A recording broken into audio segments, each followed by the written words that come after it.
Anda kembali di Kompas Sport Pagi, saya Gita Maharkestri. Pemain naturalisasi asal Belgia, Sandy Walsh berpeluang dimainkan pada laga FIFA Matchday melawan Turkmenistan di Gelora Bung Tomo, Surabaya. Peluang ini akan jadi debut Sandy Walsh bersama timnas setelah 3 kali gagal membela pasukan Garuda.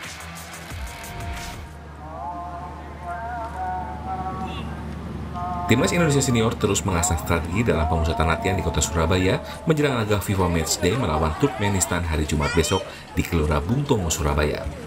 Laga Timnas Indonesia melawan Turkmenistan menjadi kesempatan perdana bagi seorang pemain naturalisasi asal Belgia, Sandy Walsh. Sandy mengaku sangat antusias dan bergembira bisa bersempatan kembali membela skuad Garuda setelah 3 kali gagal karena cedera.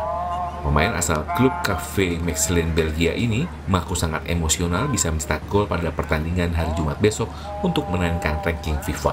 To be honest, I'm just focused of being healthy, being ready for Friday.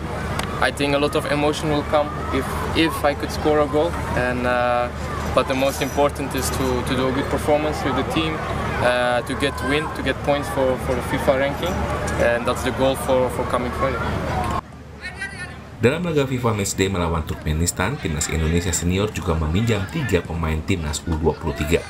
3 pemain U23 tersebut yakni Alfian Dewangga, Zaki Asraf, dan Doni Tripamungkas.